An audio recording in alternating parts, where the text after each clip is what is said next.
What's going on, guys? Welcome to another episode review for Vinland Saga Season 2. This is episode 10, I believe. Yeah, Uh, and with me, as always, I have Blue Space. yeah. We continue with Einar and Thorfinn. After 3 years of chopping down trees, they finally chopped down their final tree on the field, and at the same time, they're also cultivating a vast amount of like wheat fields at the same time. So now that they're pretty much on the verge of buying their freedom, they pretty much talk about what they want to do as free men, whether or not Einar and Thorfinn would go back to their homelands or something. But they're still unsure of what they want to do. And Thorfinn, of course, asks Einar, even if he gains his freedom, what is he going to do about Arnheid? And he doesn't even know how he's going to be able to do that. Even though I think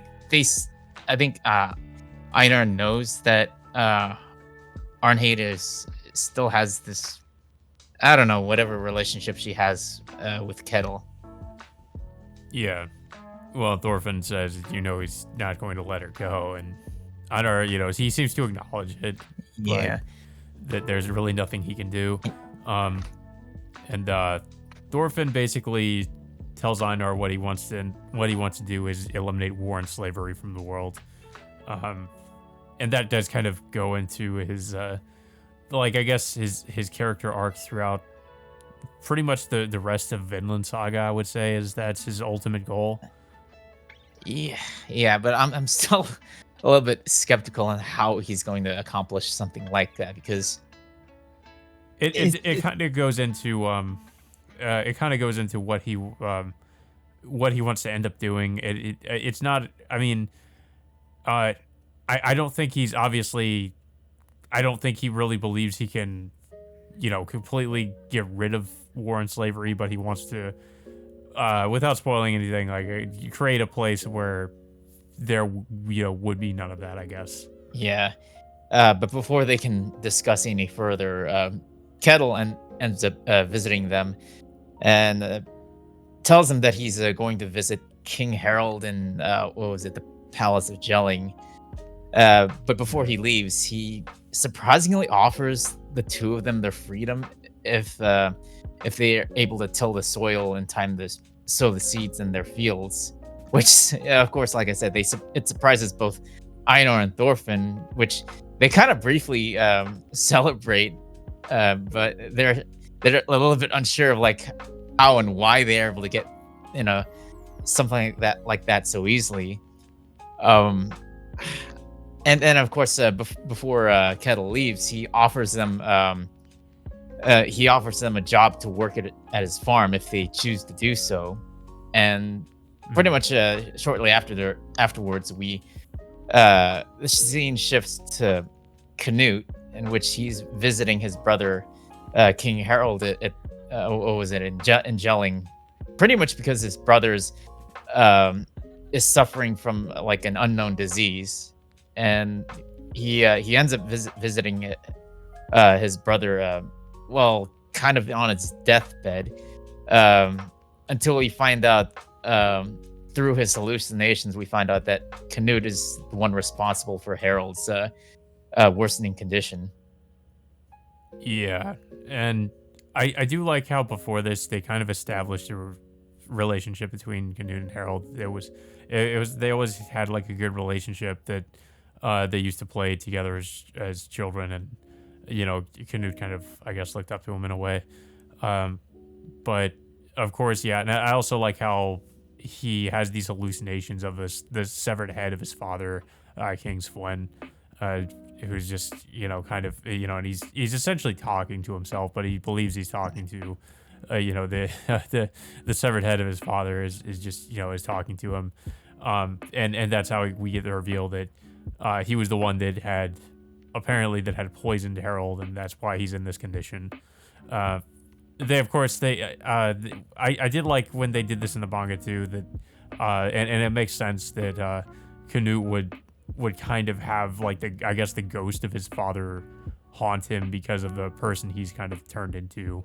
He's basically like turned into, essentially he's turned into his father in a way, because he's this ruthless, cunning king who is ambitious and he'll do anything to get what he wants.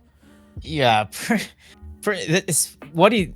I think it's what he did to like what was it? One of the other kings that he ended up poisoning in one of the previous Yeah. episodes to obtain Yeah, and power. that kind of gives you a hint that, yeah, even before they reveal it, that it's possible that Canute could have had something to do with this. Yeah, but at the same time, he like other than the hallucinations, he seems to be paranoid as well because he won't accept food from one of his servants because he's worried about getting poisoned himself.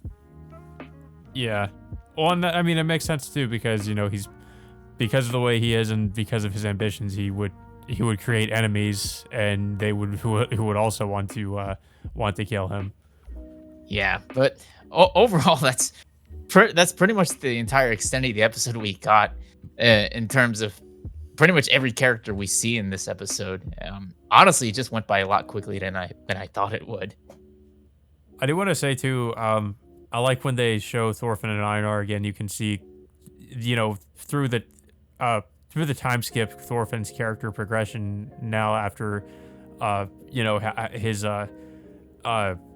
after the last episode where he basically said he basically wants to become essentially like a pacifist. He doesn't want to, ever try to hurt another person again, and he wants to try to live life as like a different person.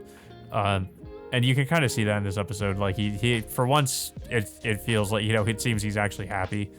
So it was kind of nice seeing that he's not, just like because the last like yeah, I guess 9 episodes we've just seen that he's just an empty shell of a person. And he's just been depressed pretty much the whole time. I mean, yeah, there have been and he's kind of like slowly started to come out of it after, through his like, I guess, friendship with Einar.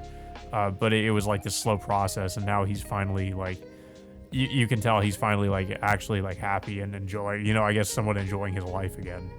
Yeah, I think that's a nice change of pace for Thorfinn, and curious of like. Whereas like with Canute, it's kind of like a little bit of the opposite, I guess, which is kind of interesting.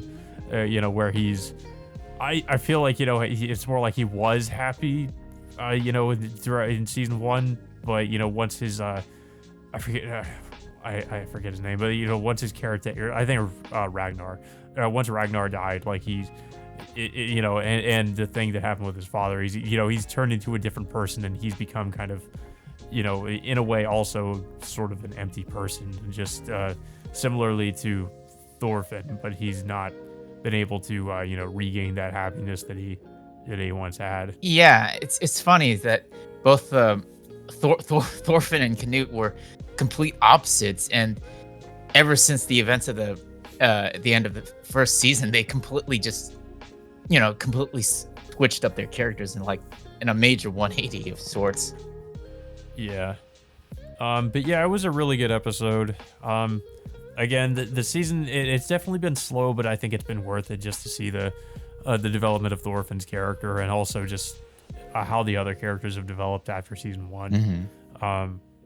But yeah, I don't have too much else to say about it. I'm looking forward to the next one. Based on the episode preview, it looks like we're getting more stuff from Canute in the next episode. Yeah. I think we have at least so, two more episodes of the first core, right? Or I believe so. Yeah. And I mean, hopefully this will continue on for the next season, unless they decide to hold it off till the season after that. But we'll have to see. But overall, I am liking this season so far, despite the fact that it has been kind of slow at times. But I think that was the intention of of the people making the show. Yeah, it was definitely. It was. I mean, yeah. Well, I would say of the writer, of Yukimura, who wrote the manga. Yeah, that was his intention to basically just give us a bit of a change of pace, I guess, from the beginning of the series. Yeah. But yeah, I like I said, looking forward to next week's episode, and yeah, with that all being said, guys, until next time, we will see you all later.